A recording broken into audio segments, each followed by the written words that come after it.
फडणवीस।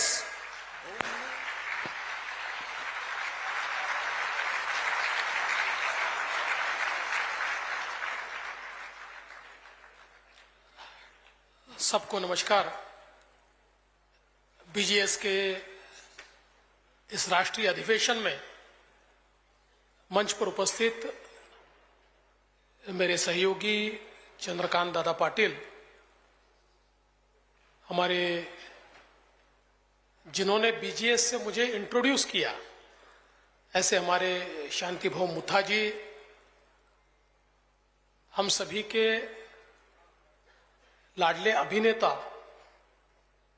लेकिन मैं उनको केवल श्रेष्ठ अभिनेता के रूप में नहीं मानता, तो एक श्रेष्ठ व्यक्ति के रूप में मैं उनकी ओर देखता हूं।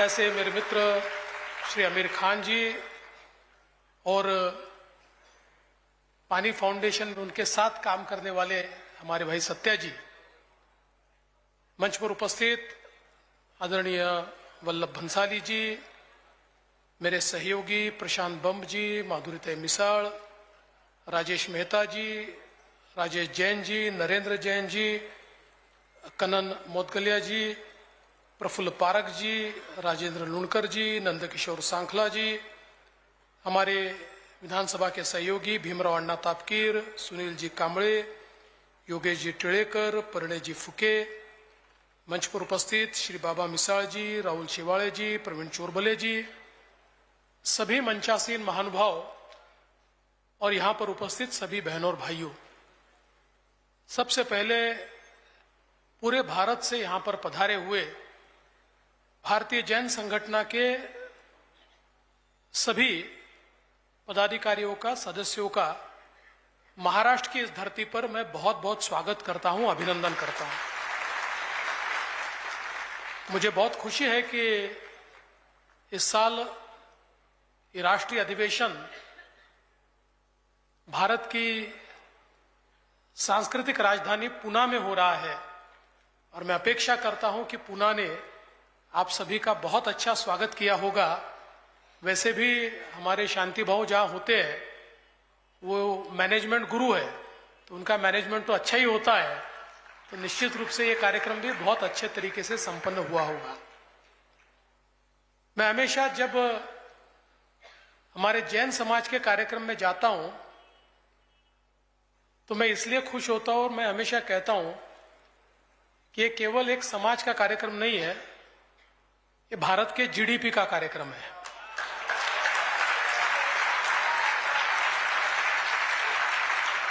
क्योंकि भारत के जीडीपी में जैन समाज की जो हिस्सेदारी है, मैं ऐसा मानता हूं कि 5 ट्रिलियन इकोनॉमी जो हमको तैयार करनी है, उसका रास्ता आपके ही माध्यम से जाता है।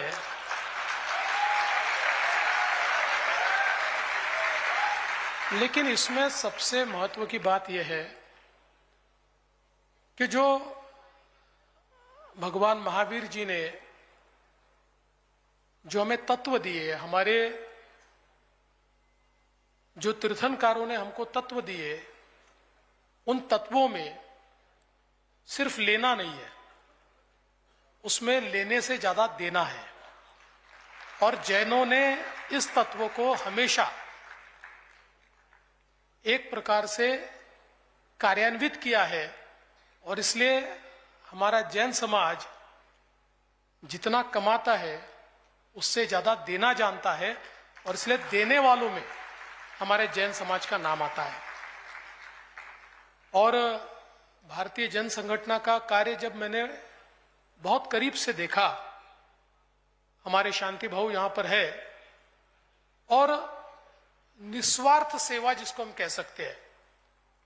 देखिए, हम हमेशा कहते हैं कि पश्चिमी तत्वों में और हमारे तत्वों में अंतर क्या है, तो पश्चिम के तत्व, पश्चिम के मूल्य, ये सर्वाइवल ऑफ द फिटेस्ट की बात करते हैं।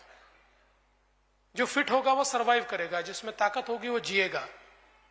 हमारे तत्व ये नहीं मानते, हम लोग ये मानते हैं कि जो जन्मा है वो जिएगा और उसके जीने की व्यवस्था समाज करेगा। इसलिए केवल फिट नहीं, तो समाज में जो फिट हो, जो कमजोर हो, जिसमें कोई बीमारी हो, जिसमें कोई शारीरिक व्यंग हो, ऐसे हर आदमी को जीने का उतना ही अधिकार है। और ये समाज की जिम्मेदारी है कि समाज उसके लिए व्यवस्थाएं खड़ी करे। इन तत्वों को मानने वाले हम सब लोग हैं और इन तत्वों को यथार्थ में लाने का काम अगर कोई करता है तो हमारी भारतीय जैन संगठना करती है, ये मैं यहां पर कहना चाहता हूं। चाहे फिर वो हमारे आत्महत्याग्रस्त किसानों के बच्चों की शिक्षा का विषय हो, चाहे वो पानी का विषय हो, चाहे वो मूल्यवर्धन का विषय हो, ये हर विषय अपने आप में ऐसा है जो समाज निर्माण का काम करता है। और पानी के काम में तो मैं ऐसा मानता हूं कि हमारे आमिर जी ने और हमारी भारतीय जन संगठना ने, हमारे शांति भाव ने जो काम किया है, ये एक प्रकार से बहुत ही प्रवर्तक इस प्रकार का काम है, बहुत ही सुंदर इस प्रकार का काम है। क्योंकि एक ये होता है कि कोई संगठन जाकर कहीं कोई काम कर देता है तो काम तो हो जाता है, लोगों को सुविधाएं भी मिलती है, लेकिन उसका महत्व नहीं होता। जैसे अंग्रेजी में हम लोग कहावत में बोलते हैं कि किसी को मछली पकड़कर खिलाने की जगह उसे अगर मछली पकड़ना सिखाए तो जिंदगी भर खा सकता है। उसी प्रकार से हमारे पानी फाउंडेशन ने और भारतीय जैन संगठना ने पानी में जो काम किया, लोगों में एक अवेयरनेस तैयार किया, लोगों में कॉन्फिडेंस तैयार किया। लोगों के ध्यान में आया कि हमारे जीवन में परिवर्तन करने के लिए कोई ऊपर से आकर परिवर्तन नहीं करने वाला है। हमारे जीवन में केवल सरकार आकर परिवर्तन नहीं करने वाली, हमारे जीवन में हम परिवर्तन कर सकते हैं, वो शक्ति हम में है। उस शक्ति को जागरूक करने का काम ये भारतीय जैन संगठना ने और हमारे पानी फाउंडेशन ने किया।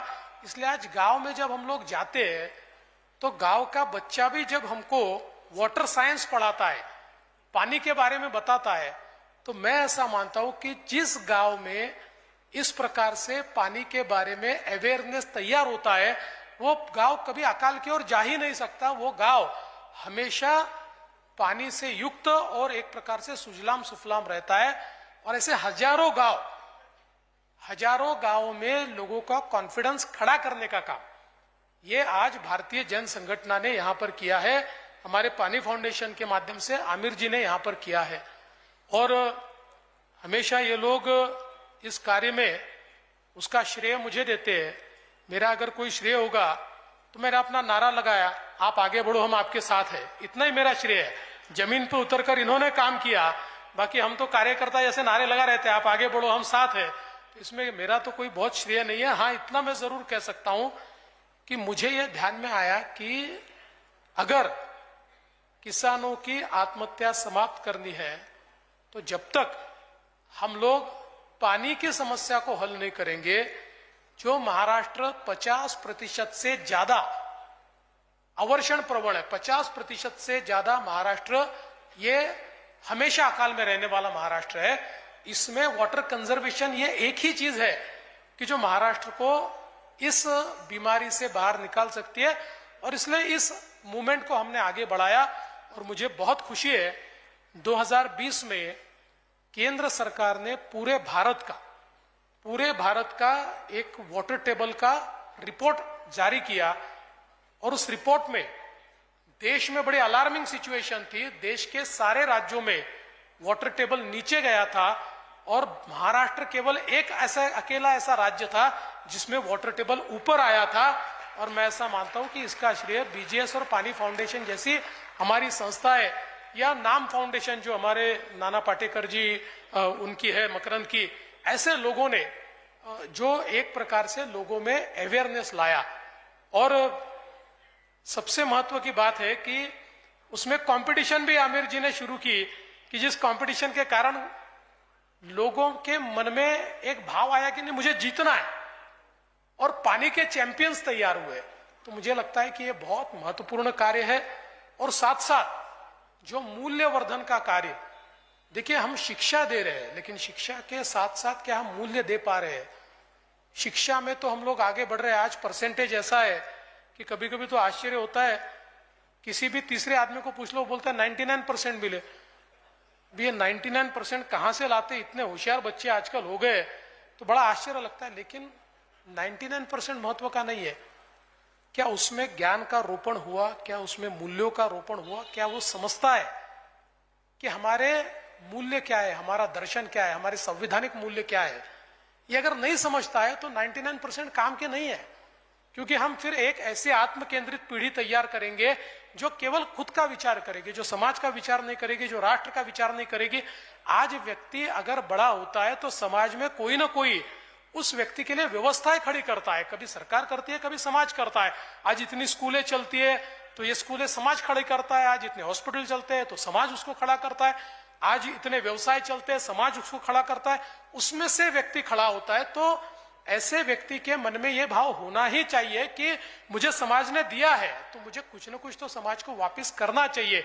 लेकिन अगर ये भाव ही हम तैयार नहीं करेंगे, केवल इधर कंप्यूटर तैयार करेंगे और इधर कंप्यूटर जैसी सोच वाले लोग हम तैयार करेंगे कि जिनके मन में भाव नहीं है, तो मुझे लगता है कि हम लोग एक पद पर जाकर अटकेंगे, उससे आगे नहीं बढ़ पाएंगे।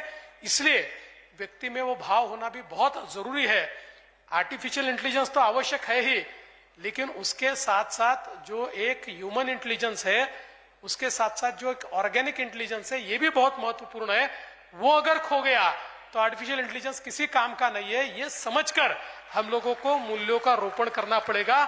और मैं बहुत इस बात की सराहना करता हूं जिस प्रकार से शांति भवन ने और भारतीय जन संगठन ने महाराष्ट्र में मूल्य शिक्षण का सिलेबस तैयार किया, मूल्य शिक्षण के माध्यम से बच्चों में मूल्यों का रोपण किया।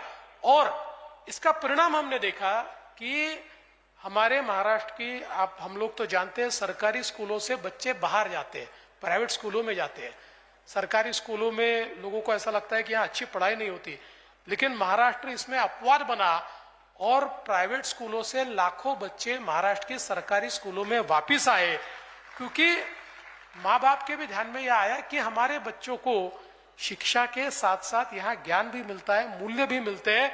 और हमने एक बात निश्चित रूप से उसमें यह स्थापित की कि मूल्य कौन से होने चाहिए। तो हमारे शाश्वत मूल्य तो होने चाहिए, लेकिन उसके साथ साथ सबसे महत्वपूर्ण है हमारा संविधान। अगर हमारे संविधान के मूल्य अगर हमारे बच्चे समझेंगे तो शायद वो अच्छे नागरिक बन पाएंगे। इसलिए बचपन से ही संवैधानिक मूल्यों का रोपण ये बच्चों में करने का काम भारतीय जन संगठन के माध्यम से हुआ। और मैं ऐसा मानता हूं कि इस कार्य में शांति भवन ने और हमारी भारतीय जन संगठन की टीम ने जो काम किया है वो बहुत ही अनमोल है। और मुझे इस बात की खुशी है कि इस काम को देखने के बाद हमारी देश की सरकार ने भी शांति भवन को बुलाया और कहा भारतीय जन संगठन देश के राज्यों में इस काम को करे। और जो सिलेबस यहाँ तैयार हुआ था वो सिलेबस देश में भी गया और कई राज्यों में आज ये मूल्य शिक्षा का काम शुरू हुआ। तो मैं ऐसा मानता हूं कि ये जो कार्य आप लोग यहाँ पर भारतीय जन संगठन के माध्यम से करते हैं ये बहुत महत्वपूर्ण है। जो कंट्रीब्यूशन हम लोग देते हैं ये बहुत महत्वपूर्ण है, क्योंकि देश की आने वाली पीढ़ियां, आने वाली हमारी नस्ल, उसको एक प्रकार से हम लोग देश की सेवा में, हमारे समाज की सेवा में प्रशिक्षित करने का काम कर रहे हैं। इसलिए भारतीय जन संगठन का मैं बहुत अभिनंदन करना चाहता हूं। और मुझे शांति भवन ने बताया इस कार्यक्रम में आना है, मैंने उनको उसी दिन कहा चाहे जो हो जाए, लेकिन मैं इस कार्यक्रम में जरूर आऊंगा, क्योंकि अच्छा काम करने वाले लोगों के बीच अगर हम नहीं जाएंगे। मैं तो हमेशा मेरे हर भाषण में चाणक्य का एक वाक्य कहता हूं। चाणक्य सीरियल आई थी, उस सीरियल में चाणक्य ने एक बात कही थी। वो बात ऐसी थी कि इस राष्ट्र की जितनी दुर्दशा दुर्जनों की दुर्जनता से नहीं हुई, उतनी सज्जनों की निष्क्रियता से हुई है। इसलिए जहां जहां सज्जन शक्ति है वहां वहां जाकर सज्जन शक्ति को प्रोत्साहित करना, सज्जन शक्ति के पीछे खड़ा होना, यह हमारा फर्ज है। उस फर्ज को निभाने के लिए मैं यहाँ पर आया हूं। आप इसी प्रकार से काम करते रहिए। आपके पीछे पूरी शक्ति के साथ, पूरी ताकत के साथ हम खड़े हैं और हम लोग नारा लगा रहे। आप आगे बढ़िए, हम आपके साथ हैं। बहुत बहुत धन्यवाद। जय जिनेंद्र।